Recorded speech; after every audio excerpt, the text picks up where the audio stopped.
In an effort to acknowledge the impact of slavery in New York State, Governor Kathy Hochul recently signed a bill to create a commission to study reparations for Black New Yorkers, making New York the second or third state in the nation to do so. With us today in studio is the state senator who sponsored the New York State Commission on Reparations Remedies bill, James Sanders Jr. Thank you so much for being with us this afternoon. A joy to be here. Why was this an important item on your to-do list? Well, if we look at America as a whole, we're trying to speak about an America that has equality of opportunity, a place where everyone has a chance to go for the American dream. And if that's the case, we're seeing one population falling further and further behind. We need to look to see if there are any governmental impediments, any historical impediments. And if it is true, then we should do something about it, because that's the American way. I think you said look and see whether. I think the answer to that question is many of us know, well, yeah, that's part of the issues, that a lot of those impediments weren't just private citizens doing their thing, that the government actually got into the mix. How willing do you think people are going to be once that commission comes back with some of its findings to say, okay, I understand that. And I'm assuming along with those findings will be some suggestions about how those things could be remedied. Do you think the larger public is going to be willing to go along with that? I think it's a question of education. I think if all of us agree that there should be an equality of opportunity, that everybody starts at the basic same starting place, there's nobody 10 miles behind, everybody has a fair chance at it, and if we all agree to that, then I think that if there are impediments, if there are things that put people so far behind, that no American would want that to happen. So I think that we can bring the American people there, especially in the Empire State. Oh, you really have faith in the goodwill of people. Yes. That's why you're holding this office and representing the good people of Southeast Queens. Talk to me a little bit about who is, now, have you chosen members of the commission, how that's going to happen, and what that work is going to look like? The commission will be chosen by the governor, the state assembly, and the state senate. Each one of those bodies picks 3 people. Those people have not been named yet, so if you want to get your resume in, I'm sure that you would be stellar. You have a chance, and people have a chance. The governor and the 2 bodies will pick the people, and then those people have 6 months to meet. And within a year of meeting, they must turn in a document. They must turn in a report. And that report should include what? It will include their findings? Yes. In addition to remedies, or does that, proposed remedies, or does that come later? Well, that report will be comprehensive. It will have their findings, proposed remedies, if any. They may come back. It's a fair commission. They may say that they have found none of these things. They can do that. That's the power of the commission. But whatever they do come back with, then it's the job of the legislature and the governor to see which of these we will apply to New York State. And I know the first thing people start talking about or think about when we talk about reparations is money. A lot of people are saying, where's my 40 acres and a mule? But we aren't just, reparations could come in many different forms, right? I suspect that reparations won't just be 40 acres and an EV, that it will be a question of policies. Are there any policies that are in existence that stop people from coming to an even playing field? Are there any laws that need to be changed? These things are as important, and perhaps even more important, than money. Money may play a role, but it's not the only role, and it's not perhaps the most significant role.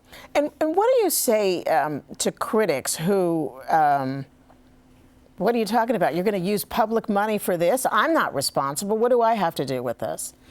This is a fine street you have right outside your studio. It's a gorgeous street. Somebody built that street, and everybody who rides on that street had benefited from whoever built that street. Many parts of America, especially America's foundation, were built on the backs of the enslaved people. Therefore, everyone who comes after goes through the ports that those people built, goes through the streets that those people made, enjoys the banking system that those people finance.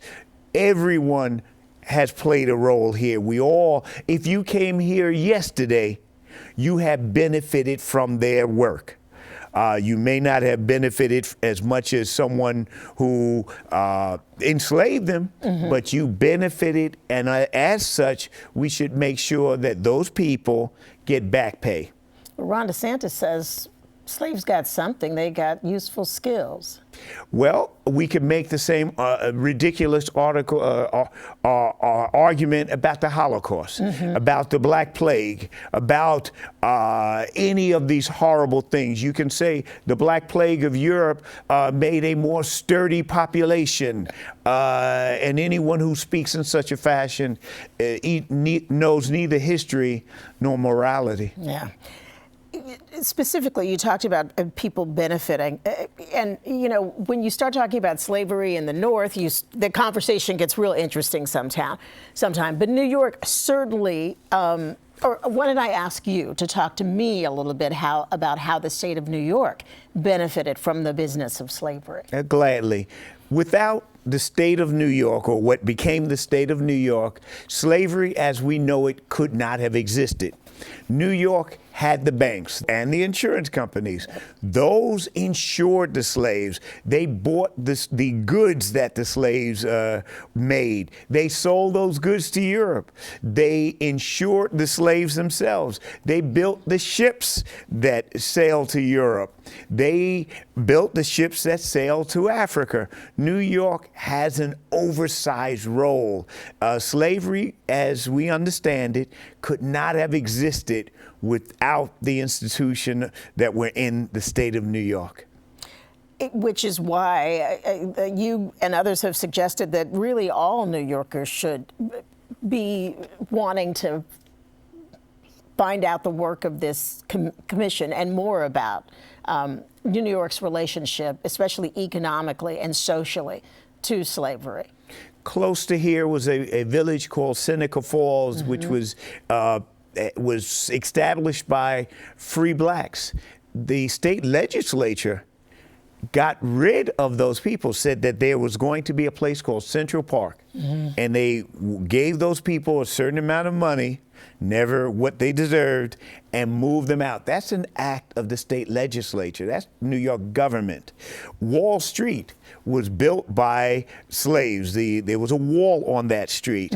We could go on. There's so many parts of New York, whether we talk upstate or downstate, that played a role that every New Yorker should want to know who built this place. We just didn't walk out and cut on a light and everything was there. Someone had to work and put it there. And in more cases than we'd like, it was enslaved people. And if that's the case, we need to do right by them and their answer, not just them, but the people who came after them. And you said the legislature will choose, each body choose, the governor chooses 9-person commission? 9-person commission. And when do you expect that commission to be seated and begin their work?